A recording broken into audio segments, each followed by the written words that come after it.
Tov, Shabbat Shalom à vous tous, en espérant que vous allez bien ce matin. Be'ezrat Hashem, Shabbat Agadol arrive, un Shabbat très spécial avec en même temps une paracha très spéciale, paracha de Tzav qui est dans ma paracha, puisqu'hier c'était Baruch Hashem mon anniversaire et sur ce, Ani Mevarech et Kulchem, L'Chaim Tovim ul Shalom, en espérant que ce Shabbat soit un Shabbat Be'ezrat Hashem de lumière dans vos cœurs, dans vos familles, dans vos porte-monnaies aussi. Il y a beaucoup de gens qui sont en grande difficulté financière. Shakadosh Baruch Hu, Ya'azor Lekulanu, Amen.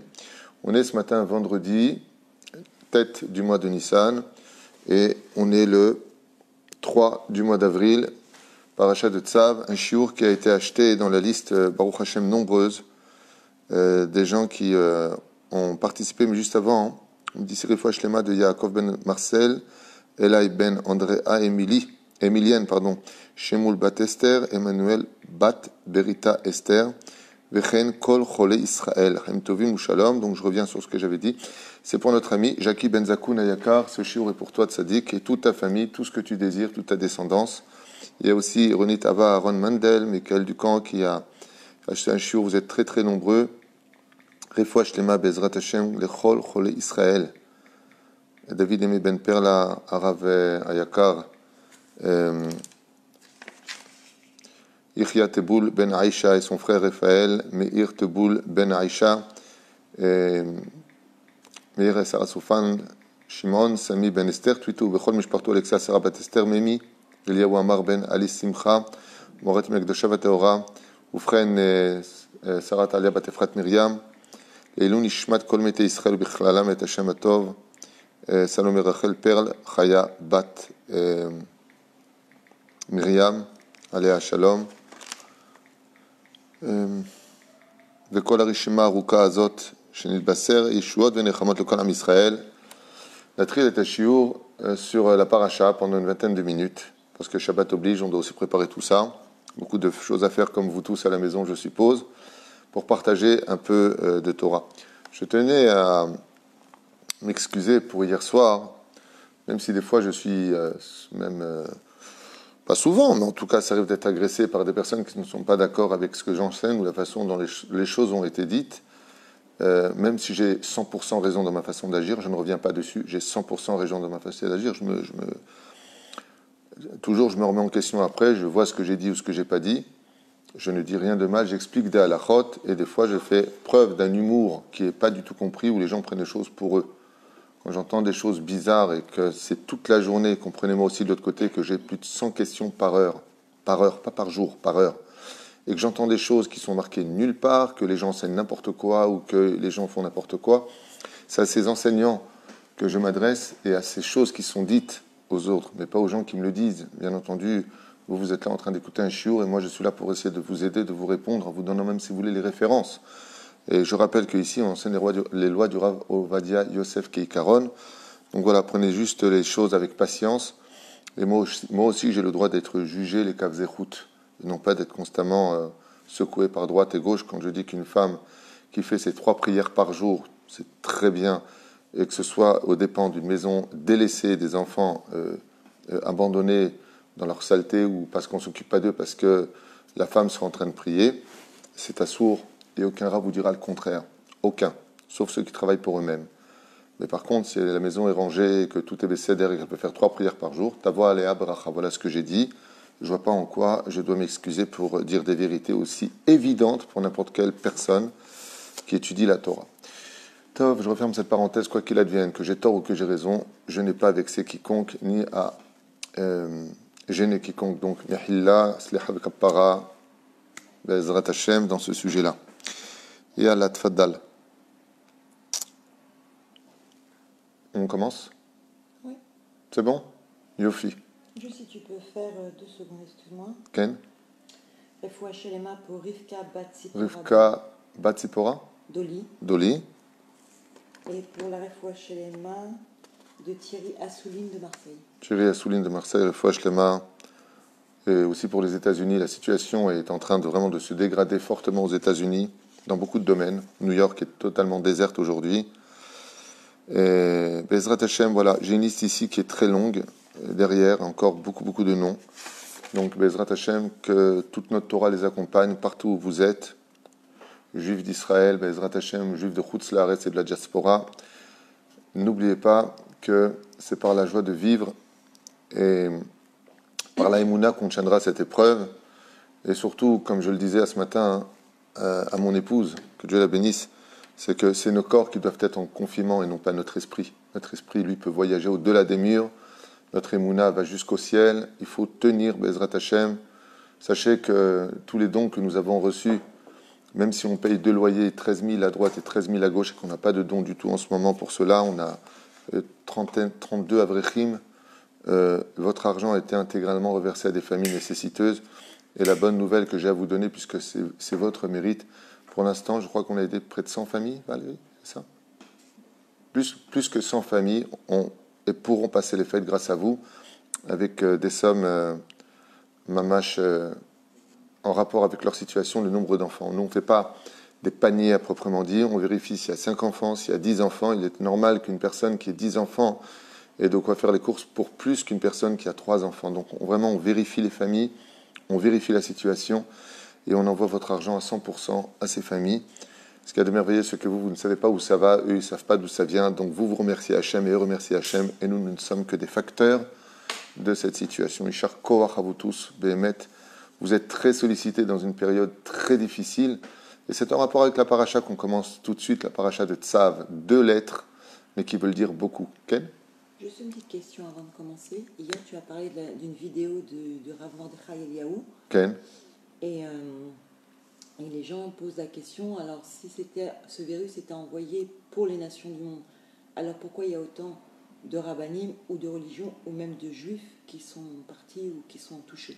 C'est une question que beaucoup de gens m'ont posée. Si Akadosh Baruch Hu, par la vidéo que vous avez entendue hier, je vous l'ai mis devant vous, le Rav Mordechai Eliaou, il y a 10 ans en arrière, qui dit que Dieu enverra un virus du ciel, bizarrement, pour éviter aux nations du monde de formater, de se contracter pour nous attaquer. C'est les paroles du Rav Mordechai Eliaou. Je peux vous envoyer la vidéo. Il y a des gens qui me l'ont demandé, je leur ai envoyé. C'est ses paroles à lui. Parce que souvent, quand je dis des choses au nom des rabbinim, je dis une halakha, pas du tout, je ne suis pas d'accord. Bats-toi contre le livre, si tu veux, chez moi. Je transmets des messages. Il y a des vidéos qui sont bien entendu des fausses, comme la vidéo qu'on envoie, la photo comme ça, les gens qui jettent leur argent.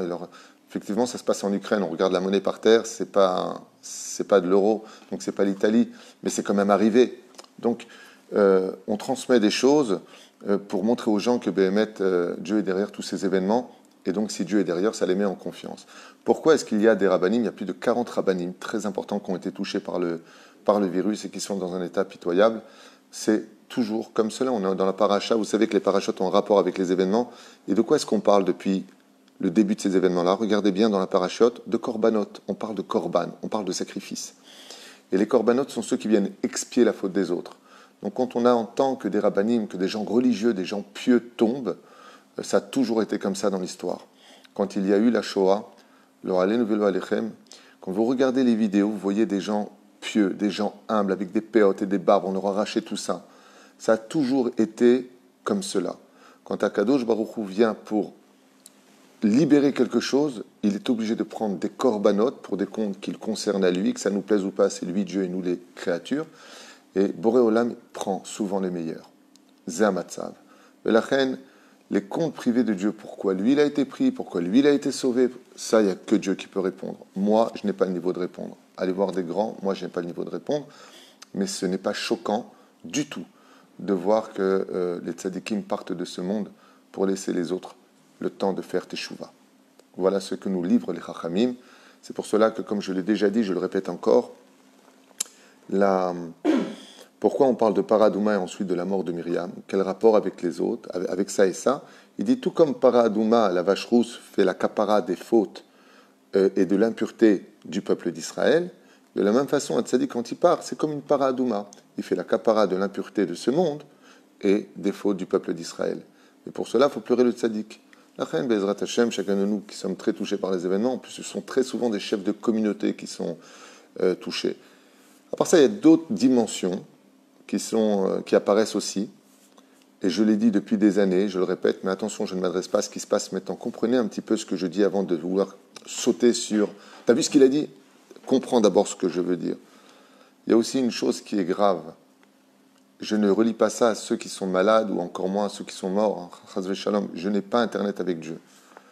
Mais ce qui est sûr et certain, c'est que les chefs dirigeants spirituels qui ont empêché la Aliyah de se faire, les chefs spirituels qui ont orienté le peuple d'Israël vers des pays tamés, des nations du monde, au lieu de les aider à s'installer en Israël de façon spirituelle, c'est évident qu'eux aussi auront des comptes à rendre. Je ne fais pas de lien avec ce qui se passe, je dis simplement que eux rendront des comptes, parce que c'est une situation qui va contre toute la Torah. Et comme je l'ai déjà dit dans mes shiurim, ce serait dommage que notre Torah devienne le pire ennemi de la Torah.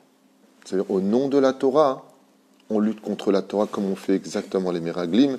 Je referme cette parenthèse. Vamevin, Yavin. Celui qui comprenne, comprenne. Celui qui ne peut pas comprendre, ne comprend pas. C'est mon opinion personnelle, référencée par mes livres. Je peux vous le montrer en long et en large. Tov, Yallah. Shabbat Shalom à nous tous. On pourra avoir juste avant de commencer une pensée pour les médecins, les infirmières. Une fois de plus, Bevadaï, on pense à eux. Là, j'étais justement ce matin pendant beaucoup de messages avec des médecins, avec qui je m'entretiens beaucoup. Vous savez qu'avant de vous parler, avant de vous dire des choses, je vérifie aussi ce que je dis, ce que je fais. J'appelle des médecins, j'appelle des psychologues, je me renseigne parce que je suis un autodidacte. Et les médecins font un travail énorme, ils font une grande Messirut Nefesh, on appelle ça Avodat Kodesh. Vous sauvez des vies, vous prenez des risques pour vos familles. Vous êtes sous tension énorme. Infirmier comme médecin ou infirmière comme médecin, Kakadosh Baruch Hu Mamash vous bénisse pour le travail et la Messirut Nefesh, le don de vous, que vous soyez juif ou pas. Vous faites un travail Mamash extraordinaire. De l'autre côté, j'ai entendu aussi, on m'a envoyé des vidéos, on m'a envoyé des enregistrements qui ont été faits, où en France, ce n'est pas prudent d'envoyer vos personnes âgées à l'hôpital, puisque apparemment, ils aident le virus à finir le travail, selon certains hôpitaux. Ce n'est pas une généralité, mais c'est ce qu'on m'a envoyé, et ça a été enregistré, où il y a même une infirmière qui a été enregistrée, qui dit, une chef d'hôpital, qui dit, de Marlaka, je peux qu'on dit Marlaka, de section, qui dit surtout ne vous occupez pas des vieux, eux laissez-les. Qu'est-ce que veut dire cette phrase? Je n'en sais rien. Hachem Yahazor, nous pour le peuple d'Israël, on sait que Dieu est avec nous. Tout ce qui arrive est Be'ashgachato. Baruch Hashem, un grand kavod et un grand kapaïm à Devora Amar et les autres organismes que je ne connais pas, qui ont comme une espèce de Chomat Barzel, comme ça, qui se sont tenus comme des guerrières pour forcer le consistoire qui a reconnu de ce qu'elle m'a envoyé hier, enfin ma femme exactement, que Bémet, il y avait beaucoup d'erreurs qui avaient été faites et qui se sont rectifiées. Aujourd'hui, Devora Amar, s'il y a des gens qui en France n'ont pas d'argent pour enterrer vos morts, que Dieu repose en rang, vous pourrez faire appel à Devora Amar, qui a récolté des fonds pour cela et qui vous aidera à vite enterrer les morts. C'est une mise-là d'une importance capitale. C'est un crime encore plus grave que de tuer une personne, que de laisser un corps en dehors de la terre pour une histoire d'argent. C'est impensable. C'est un crime. Sachez-le que la Neshama, tant que le corps n'est pas sous terre, souffre énormément. Le pire, c'est de brûler le corps. Le pire, c'est de brûler le corps. L'âme ressent tout. Et je rappelle que ce virus n'est pas une peste et que quand il est sous terre, le virus est totalement lui-même confiné et ne bougera pas. Bezrat Hashem. Top, on commence le shiur? Voilà, il y a des femmes qui sont infirmières et qui confirment ce que tu as dit pour la France. Donc des femmes infirmières qui confirment. Moi, on m'a envoyé beaucoup de vidéos. Je vous dis franchement, je suis un peu choqué, dégoûté de ce qui se passe en France. On m'a même dit qu'ils leur injectaient un produit, je ne sais pas lequel, pour les aider à partir plus vite, ce qui arrangera parfaitement les caisses de la retraite. Il y a des plans gouvernementaux et je pense que la Chine n'a pas dit la vérité sur le nombre de morts. Je pense que les gouvernements ne disent pas la vérité sur tous les domaines et ils rendront des comptes face à cela. Mais la vérité finit toujours par sortir. C'est pas évident. C'est pas évident. Pas quelque chose de dur, mais je vous affirme, Béné Israël, je vous affirme que Bezrat Hashem, tout ça finira très bien pour le peuple d'Israël. C'est pas possible que tout ce qu'on est en train de vivre soit comme les événements qu'on a vécus au préalable. J'ai entendu quelqu'un qui disait c'est n'importe quoi, chacun parle de la délivrance, du Mashiach, comme ça, vous savez. Alors qu'on a déjà eu ça, ça se répète dans l'histoire, c'est un cycle et c'est vrai. Il y a eu en 1720, en 1820, en 1920, il y a toujours eu des pandémies mais elles étaient régionales, elles étaient au niveau des pays, elles étaient au niveau des continents, mais jamais mondiales comme on est en train de vivre. Et il n'y a jamais eu ce qu'on est en train de vivre. Jamais on n'a entendu que toute la Terre était confinée à la maison. Jamais on a entendu un effondrement financier comme les États-Unis sont déjà en train de l'annoncer. Les États-Unis ont déjà annoncé hier qu'il y aurait un effondrement financier sans retour. Donc on est face à un événement. Il y a eu l'effondrement financier en 1928, si je me rappelle bien, 1929, où la bourse s'était effondrée, les gens s'étaient suicidés, mais pas à l'échelle mondiale, pas telle qu'on est en train de la vivre. On vit des événements qui n'ont jamais existé dans l'histoire. Je ne sais pas, ouvrez un petit peu les yeux. Jamais. Et on sait qu'on est très très proche d'une délivrance. Les simanim sont là, en espérant que ça arrive. En espérant, Bezrat Hashem, on ne va pas devenir tous des prophètes. Chacun raconte qu'il a rêvé du Rabbi, l'autre il a rêvé du Rav Kook, l'autre il a rêvé du Rav Ovadia Yosef qui lui a annoncé. Je ne veux pas rentrer dans cette espèce d'enthousiasme. Ça y est, c'est bon. Il ne faut pas être fou. On ne fait pas de tchouva parce qu'on en est là. On fait tchouva parce qu'on doit faire tchouva par amour pour Hachem. Et si la Géoula n'a pas lieu ce Pessah, on attendra le Pessah prochain. On n'est pas fou. La Torah, c'est un mérite pour nous. Ce n'est pas une condition. C'est un mérite. Et la reine, la paracha nous dit, on commence quand même.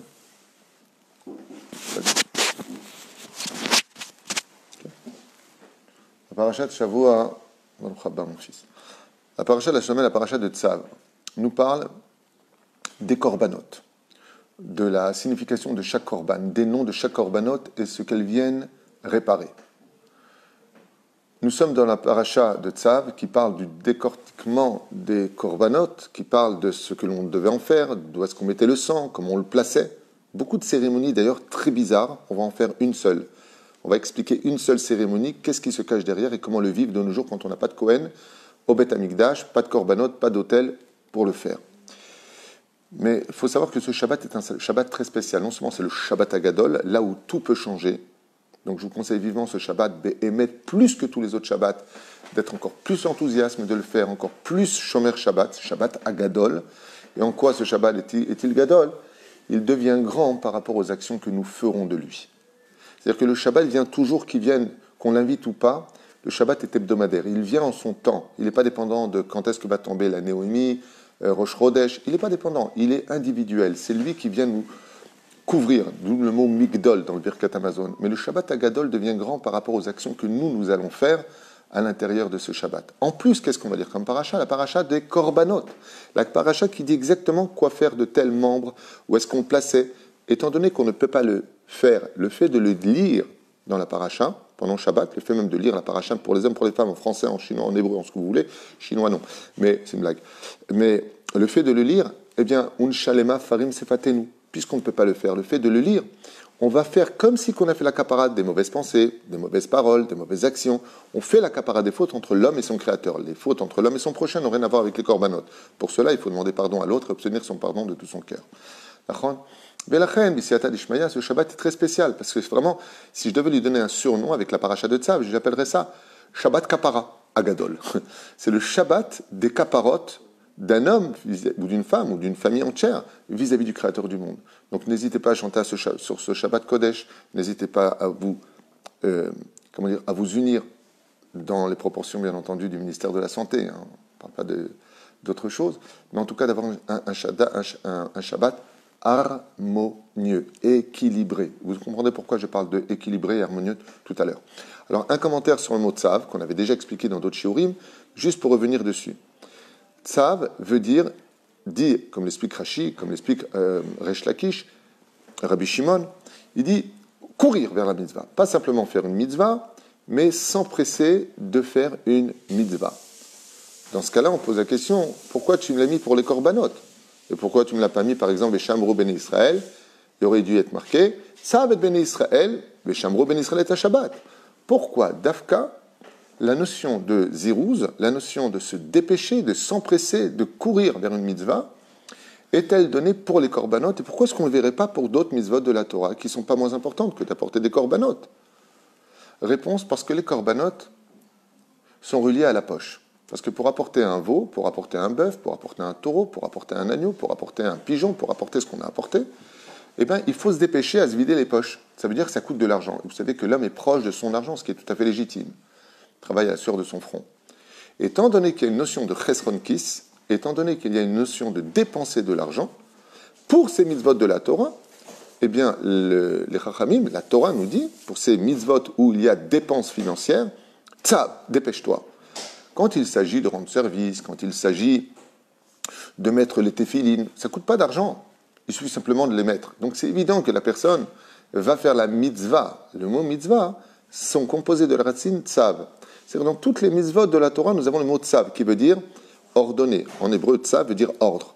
Je te demande de le faire. Oui, mais le mot tzav vient du mot zariz. Fais-le vite. C'est pour ça que le mot mitzvah, mitzav Hashem, fais-le en courant dans toutes les mitzvot. Ici, on n'a que la racine du mot mitzvah, tzav, qui veut dire ordonnance, mais qui veut dire aussi dépêche-toi. Pourquoi dépêche-toi ? Parce qu'on serait un petit peu peut-être mené à ralentir le pas quand il s'agit de sortir de l'argent. Pourquoi ? Parce que sortir de l'argent de ses poches demande beaucoup d'émouna. Par exemple, la personne a 10 000 shekels en banque, elle doit acheter un animal pour l'apporter au Beth Amikdash. Seulement, elle a faute au niveau de l'esprit, elle a faute au niveau de la parole, elle a faute au niveau de l'action, comme c'est expliqué dans la paracha. Quel korban fait la réparation de quoi ? Combien il va porter de moutons ? 3 moutons. Dans ce cas-là, qu'est-ce qu'il va porter ? Un mouton, on va dire qu'il va coûter 400 €. D'accord ? 400 € fois combien ? 3, ça fait 1200 €. Ça fait mal à la poche. 1200 € pour apporter ça au Beth Amikdash, plus les déplacements, plus le retour, plus l'hôtel où est-ce qu'on va être. Oh, ça fait beaucoup d'argent. Sur ce, vient la Torah et nous dit, hey, l'or et l'argent appartiennent à Dieu, c'est Dieu qui fixe la parnassa. Pour cela, empresse-toi de le faire. Ce qui ne serait pas le cas si on me demandait de compléter un minyan, ça ne me coûte pas d'argent. Oui, je viens, ok, c'est une mitzvah, c'est facile.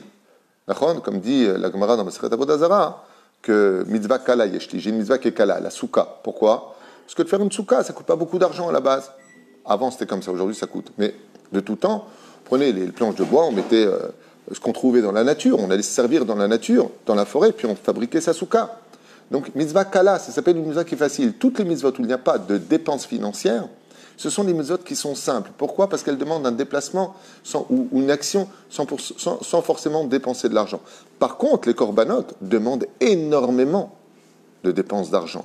Que ce soit pour l'achat, que ce soit pour le déplacement, que ce soit pour loger, pour les allers-retours, le temps d'y aller, de revenir, tu ne travaillais pas. Donc c'était un trou financier. Et ce trou financier fait partie de la kapara. Et c'est là qu'est tout le chidouche. Ça veut dire que j'aurais pu penser que d'apporter un korban, de mettre mes mains dessus, de poser mes mains dessus, et ainsi de suite, serait pour moi le fait de l'idvadot. C'est-à-dire, je vais dire, voilà, maintenant, toi, l'animal, tu vas mourir pour moi, je mets mes mains sur son front, et puis, ce qu'on appelle la simicha, et puis, après, on le tue. Mais t'es gentil, mais c'est pas que le korban qui fait la kapara des fautes. C'est la mitzvah de la émouna d'avoir dépensé de l'argent pour faire quelque chose qui dépasse l'entendement. Ça veut dire que, vous savez, ça me rappelle un peu le médecin. Quand quelqu'un est malade, il y a marqué Rapo Yerafé. L'homme doit aller chez le médecin. Vous avez remarqué que ce qui dérange le plus les gens, c'est pas d'aller chez le médecin. C'est de trouver qui c'est qui va garder les enfants, prends un taxi, prends ta voiture, mets de l'essence, tape-toi les bouchons, t'arrives là-bas, on te dit rendez-vous à 11h, t'as couru comme un malade pour y arriver. Si tu passes à midi, c'est un miracle. Chez tous les médecins, c'est comme ça, parce que les patients, les patients, en tout cas, c'est une blague. Je ne sais jamais. Les patients, à l'intérieur, ils donnent de nouvelles données, donc ça dure plus longtemps, et on n'en peut plus, on regarde sa montre, on appelle, écoute, maman, je suis désolé, je vais venir en retard, on est dans les bouchons. Et quand on rentre chez le médecin, des fois, ça dure 10 minutes. Bon, ok, vous en êtes où ? Ouvrez la bouche, on prend la tension, tac, tac, tac, nouvelle ordonnance. Hop, la personne s'en va. Combien de temps elle est restée réellement dedans ? Un quart d'heure. Combien de temps ça lui a réellement coûté de temps ? 3 heures. Le temps d'y aller, le temps de se préparer, le temps de revenir. En réalité, qu'est-ce qu'on croit ? Que c'est le médecin qui était seulement l'acapara ? Oui, bien sûr. Mais tous les déplacements, et les sens déplacés, et le fait d'attendre, et le fait de s'organiser, cette souffrance, entre guillemets, fait partie aussi de la guérison.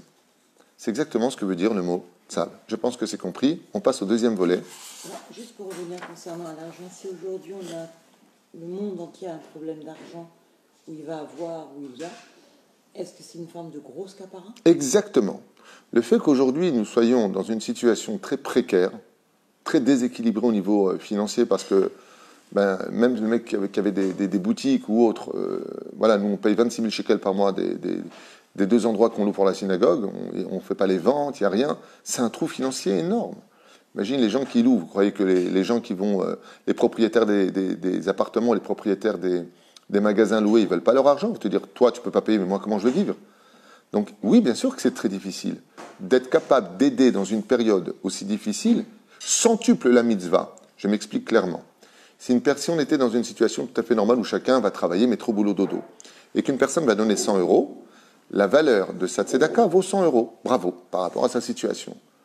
Mais là, aujourd'hui, la personne elle est dans cette situation, elle donne 10 euros pour aider, elle a donné plus de 10 000 euros. Parce que de donner 10 euros quand il n'y a pas d'argent qui rentre, on ne sait pas où est-ce qu'on va, on ne sait pas ce qui va se passer demain ou après-demain, il faut une énorme émouna. Donc on a fait grossir le potentiel de notre émouna. C'est pour ça qu'aujourd'hui, nous sommes confinés dans une situation, mamache très délicate et très difficile financièrement, pour augmenter le niveau du moindre effort que nous faisions, ce qui provoquera encore plus la venue de la délivrance. Badaï Shekel, c'est évident. Chez Neymar, d'où est-ce que je sais ça pour dire une telle chose? C'est marqué dans ma Maseret Avot. Les Foum, Sahara, Agra. Le salaire va selon l'effort fourni. Et de fournir un effort d'aider l'autre dans une période aussi difficile que la nôtre, automatiquement augmente le volume de la mitzvah. Et plus le volume est important, donc Akadosh Baruch Hu, qu'est-ce qu'il veut? Il veut les arrêter, il veut accélérer le processus de la délivrance. Et donc, comme ça s'est passé, Dieu nous a oppressés de plus en plus. Rester dans la maison, c'est angoissant. L'ange de la mort va passer au-dessus. Quoi? T'es venu nous délivrer ou apporter l'ange de la mort? J'ai pas compris. Plus ça devient difficile, oui, et plus la délivrance est là. À l'image d'un accouchement, quand est-ce que la femme a-t-elle le plus mal quand elle est en train d'accoucher? À quel moment exactement ça arrive? La douleur la plus totale? Quand la tête de l'enfant arrive à la sortie. C'est là qu'il élargit totalement, même des fois, il peut déchirer le lieu de la sortie, et dès que la tête est sortie, le corps glisse tout seul, et la femme enfin respire. De la même façon, la délivrance, si on n'arrive pas à l'accoucher de façon avec une péridurale, ça veut dire avec de la hardout, ce qui est la mitzvah principale d'aujourd'hui, c'est l'union dans le peuple d'Israël et la Aliyah, sur lequel Bezrat Hashem, on habite tout ça des 2 mitzvot principales qu'on a vu avec le Rabbi Lubavitch, qu'à la fin des temps, il y aura 2 mitzvot. Quand on est sorti d'Égypte, Brit Mila et Korban Pessah, l'agneau pascal. Et à la fin des temps, qu'est-ce que on a vu avec le Rabbi? Que le 2 mitzvot de la fin des temps, c'est quoi? Tfilin et Shabbat. Donc si on arrive à couronner Bezrat Hashem tout ça, on aura éloigné le corona. Une couronne pour une autre couronne.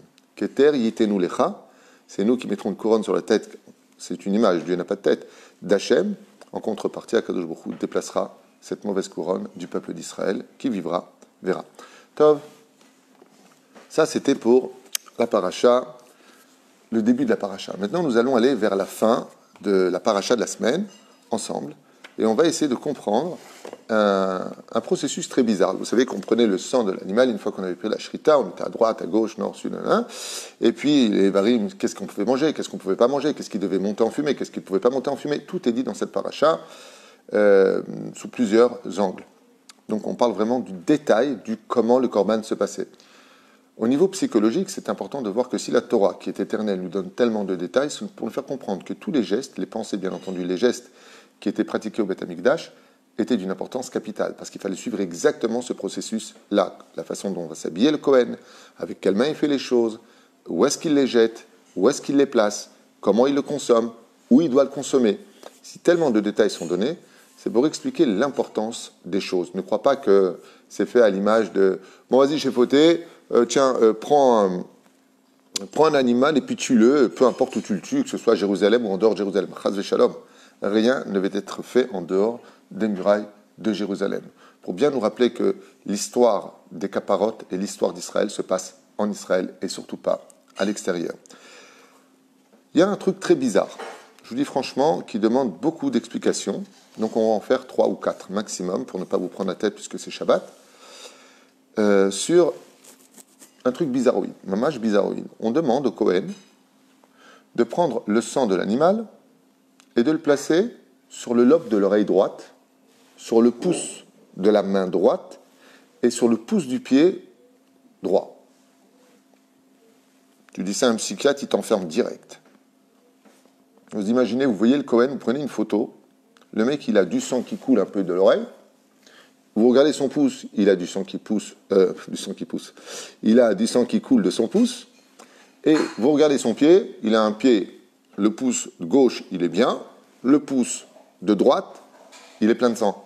Lama. C'est quoi? C'est ch'touillot. On pourrait dire chas v'shalom. Mazad varimail. Qu'est-ce que ça vient enseigner? Alors on va passer du côté pshat jusqu'au côté ésotérique. Plusieurs explications. Pourquoi la Torah nous demande de faire un geste pareil? Qu'est-ce que ça vient nous enseigner? Et pourquoi? Pourquoi tout ça? Lama. Ve'alma. Al-Ozen, al-Yad, ve'al-Regel. Donc on parle ici de l'oreille, de la main et du Regel. Kayotse bekach asa Moshe gam livnei Aaron, et Moshe a pratiqué cela aussi avec les enfants d'Aaron. Pourquoi?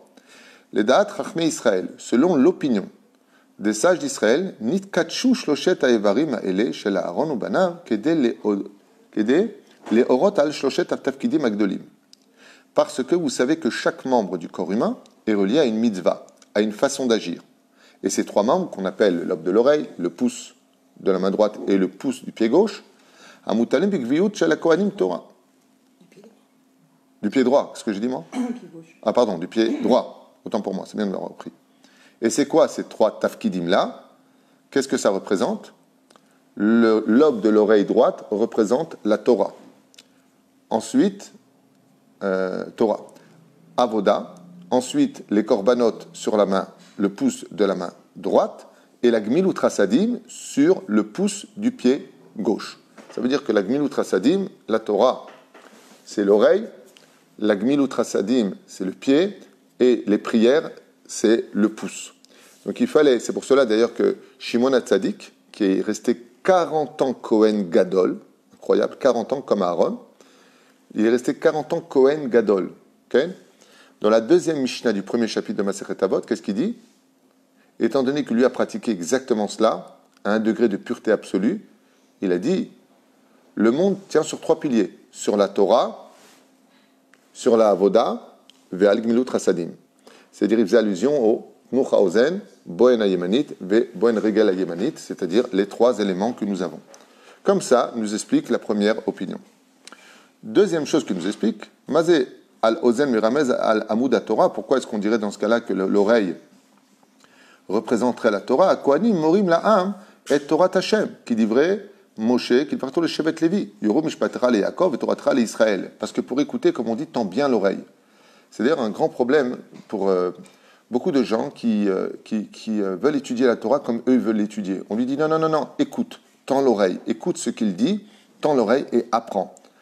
D'accord? Comme c'est marqué, pourquoi est-ce que celui qui ne quittait pas son patron en tant que serviteur, en tant qu'esclave dans la Torah, on l'amenait près de la mezouza et on lui perçait l'oreille? Pourquoi on lui perçait l'oreille? Rachid dit parce que cette oreille qui a entendu la Torah au Har Sinaï, où Dieu a dit « Je serai ton seul patron ». Toi, qu'est-ce que tu as fait? Tu as accepté de rester encore esclave chez ton patron pour l'éternité, donc tu mets une boucle d'oreille. Pourquoi à l'oreille? Où est-ce qu'on met la boucle d'oreille? Sur le Tnuch haozen, c'est-à-dire Tnuch haozen, sur le lobe de l'oreille. C'est ce que disent les Chachamim. Cette même oreille, là donc vraiment on est dans le pshat, qui a entendu la Torah, eh bien, doit être ozen kashavet. Écoute bien ce que la Torah a enseigné, ne la comprends pas comme tu veux, et référence-toi à la parole des sages. Donc ça, après, Kohanim, akrivim et korbanot al mizbeach, vim bekach le chaparot avon Israël. Et le fait que les Kohanim maintenant ont écouté la Torah, ils pourront apporter sur un mizbeach, là on va tuer l'animal sur l'autel, le sang qu'ils mettront sur l'oreille. Pour l'instant, on est au niveau mshat. Ok. Deuxième chose, Amud Torah, Kohanim, akrivim et korbanot mizbeach. Vous avez remarqué qu'avec le pouce, quand il tuait un pigeon, il lui faisait le malaké, c'est-à-dire il lui cassait le cou. C'est très dur à entendre, je suis désolé, mais c'est comme ça que c'est marqué dans la Torah. D'accord? Avec le pouce. Le pouce représente les korbanot, les prières. La reine, vous avez remarqué que quand, bizarrement, on prie, al-pi Kabbalah, comment on prie? Vous savez comment on prie? C'est marqué aussi dans la Gemara. On met une main ici, sur le chazé, on met la main droite qui représente le chesed pour couvrir la main gauche qui représente le din, et on rentre les pouces à l'intérieur. Et on fait pareil pour la Avdallah, on rentre le pouce à l'intérieur, on plie les doigts et on regarde les flammes à l'intérieur. Pour bien montrer que Bezrat Hashem, le pouce, est une situation d'aide, c'est une situation qui fait monter les prières. On le couvre pour lui montrer sa valeur. Plus on couvre le pouce, c'est comme un diamant. Les cailloux, il y en a partout, ils n'ont pas besoin d'être couverts ni cachés. Les pouces, dans le judaïsme, représentent l'essentiel des doigts. Pourquoi l'essentiel des doigts? Parce que si Chaz Vesham, je n'avais pas de pouce, ma main ne serait pratiquement pas utilisable. Ce qui permet à ma main d'être comme une pince, de pouvoir vivre, de pouvoir attraper les choses, c'est grâce à ce petit doigt qui est séparé des autres et qui permet de le maintenir. C'est pour ça que le pouce représente la prière. Tout comme la prière tient le monde, la prière nous aide à évoluer, la prière nous aide à tenir. Ainsi, les corbanotes nous aident à tenir, et ça, c'est contre le pouce. Ozen, la Torah, pouce, les corbanotes ou la prière, et le pied, donc le pouce du pied droit, nous disent les Chachamim, Matan Adam à la règle meramez à l'amud agmilut chasadim, car pour faire de l'agmilut chasadim, pour faire du bien et aller vis-à-vis des autres, à Kohanim, betaprim, ken, ba'am ahava ve'arva ve'reud ben Adam lachavero. Et donc pour pouvoir y aller, il faut le pouce du pied. Quel rapport avec le pouce du pied? On reverra ça tout à l'heure. Comme je vous l'ai dit, on parlait de l'harmonie, tout simplement parce que le pouce du pied a pour fonction de donner l'équilibre à tout le corps. C'est chas v'shalom. Vous pouvez demander à celui qui n'en a pas s'il y a un cas pareil. Mais sur quoi repose exactement tout le pied? Sur deux éléments. Il repose sur le talon, c'est évident. Mais au niveau de l'équilibre, ce n'est pas les quatre petits orteils qui le tiennent, c'est le pouce. C'est pour ça que le pouce est beaucoup plus gros, pour être beaucoup plus solide et maintenir le corps. De marcher sans pouce, si Ras Shalom, vous tentez l'expérience comme ça, de vous lever un peu le pouce pour ne pas qu'il touche le sol, vous allez tout de suite comprendre que votre équilibre va vous emmener directement par terre. Il dit de la même façon, les Kohanim connaissaient l'équilibre parfait de comment savoir aider les autres, chez où Meroumaz, dans le pouce du pied droit. Pourquoi le pied droit et pas le pied gauche? Le pied gauche représente la rigueur, la justice, tandis que le pied droit représente le chesed et la bonté. D'accord? Oev Shalom, Verodev Shalom. C'est pour cela que le fait d'agir ainsi permettait de faire une symbolique.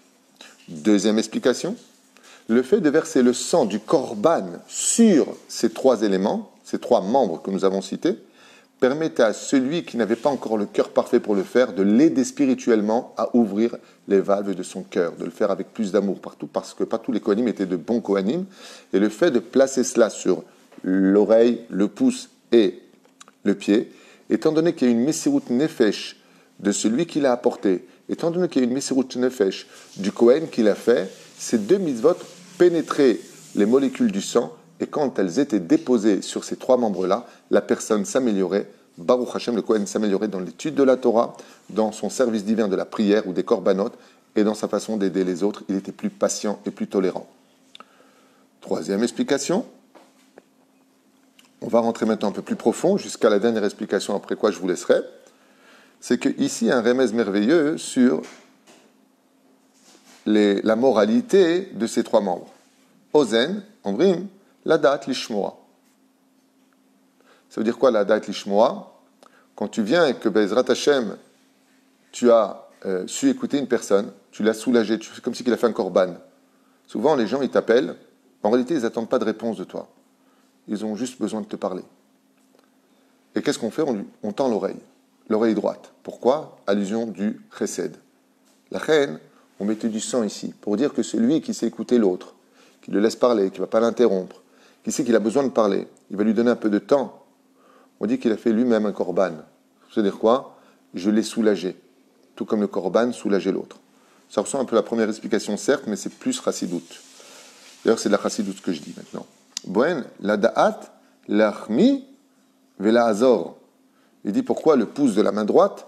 Il dit tout simplement pour faire comprendre à l'homme qu'au lieu de le descendre constamment, de lui montrer que ses défauts, que ses manques, que ce qui ne va pas chez lui, sache aussi le remonter.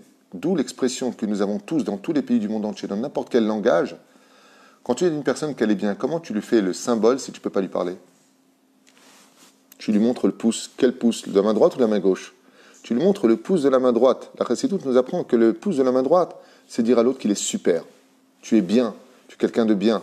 Par exemple, dans la plongée sous-marine, comment on dit « j'ai besoin de remonter, j'ai besoin d'air ». Comment on fait?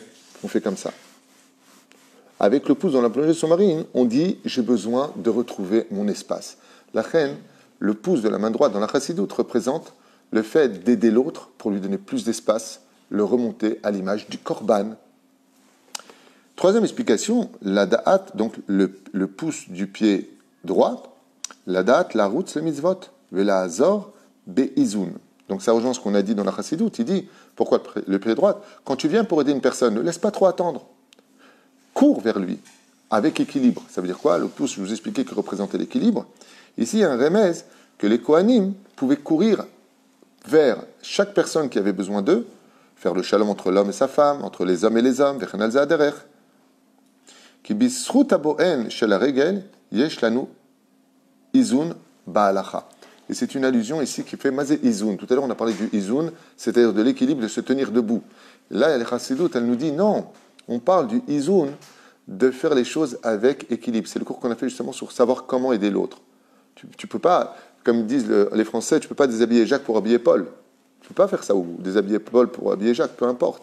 C'est-à-dire que tu peux pas faire une misa sur le dos d'une avéra. Il faut que tu fasses la gmilut rasadim, d'aider l'autre, mais de façon équilibrée, qui fait allusion au pouce du pied droit, qui représente le recède, mais qui représente aussi le savoir aider de façon intelligente, de façon constructive, sans mettre personne en danger à cause de ce que toi tu as voulu faire. Explication ésotérique avec lesquelles je finirai ce shiur.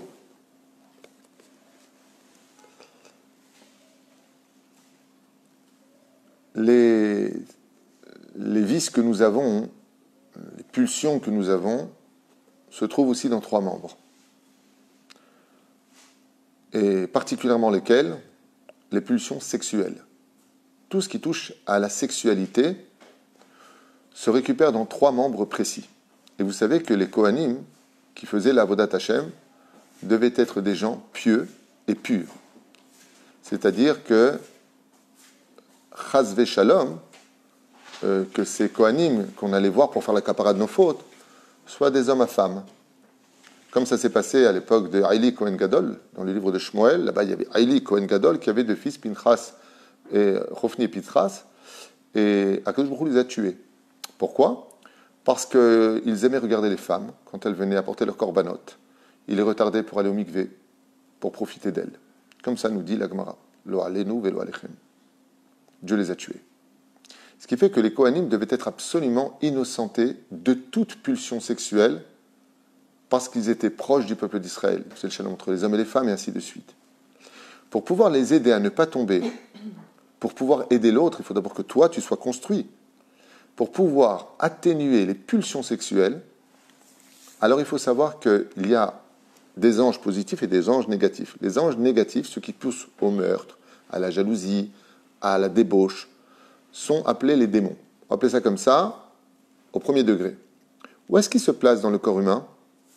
Ici, sur le tnouch haozen ayemani, sur le pouce et sur le pouce du pied droit. Ce qui fait que les Kohanim, quand ils faisaient un korban pour faire la kapara de l'autre, ils prenaient vite du sang de ce korban et ils le plaçaient au niveau de l'oreille, au niveau du pouce de la main droite, au niveau du pouce du pied gauche. Pourquoi faire? Explication de Rabbi Yehuda Ptaïa dans son livre Minchas Yehuda pour la référence. Pourquoi faire? Il dit tout simplement parce que le fait de mettre le sang du korban là-bas chassait les démons, c'est-à-dire les pulsions animales que nous avions en nous, ce qui fait que grâce à cette cérémonie religieuse, eh bien le Kohen restait saint d'esprit et de corps. Ça veut dire qu'il n'avait plus cette tentation, il avait totalement affaibli son Yetzer Hara, et ainsi donc il pouvait continuer sa Avodat Hashem. C'était pour lui une espèce d'assurance, une espèce de, on va dire comme ça, chasser la pulsion animale qui était en lui, qui était placée sur ses 3 membres. Le Rav Yehuda Ptaïa a écrit d'ailleurs dans son livre qu'au niveau du Pshat, quand Rachel a reçu les simanim de Yaakov pour être certain que ce ne soit pas Léa qui vienne la remplacer, alors qu'est-ce qu'il lui avait donné? Au niveau du Pshat, il lui a donné les 3 mitzvot de la femme, Chana, c'est-à-dire les Chalot, la Nida et les lumières de Shabbat. Au niveau du Sod, les simanim, ce n'étaient pas des mots. Les simanim, c'était des gestes. Qu'est-ce qu'il lui aurait dit Yaakov? Rabbi Yehuda Ptaïa, il dit, Yaakov Avinu, avant de venir vers sa femme, il n'avait jamais connu de femme, il n'a jamais eu Zera Levatala de toute sa vie. Il n'a jamais fauté avec la brite, jamais. Il a eu peur que pour aller vers sa femme, il faut déployer son instinct animal. Ça veut dire qu'il faut avoir envie de sa femme. Il faut qu'elle, excusez-moi pour m'employer, mais il faut que l'homme il soit, j'ai envie de toi, pour que ça marche. Yaakov a eu peur de cela. Il n'avait tellement pas de Yetzer Hara que pour aller avec sa femme, il a dû développer un peu ce côté d'amour, d'envie physique. À leur niveau à eux, c'est incompréhensible pour nous. Donc quand nos femmes nous apprennent qu'elle va au mikvé et qu'on va aller vers elle, en général, quand on est des gens normaux et qu'on est un couple équilibré, on a envie de se retrouver, on a envie de s'aimer, on a envie de se partager, on a envie de faire un. Et on a envie de se toucher, on a envie de... C'est normal. Seulement, Yaakov Avinu alav shalom, il lui a dit, écoute, ça va être la première fois de ma vie, Rachel, que je vais libérer mon nefesh habéimi, ça veut dire libérer mon côté animal pour t'aimer, mais je ne veux pas qu'il emporte sur moi, donc je vais te donner 3 signes.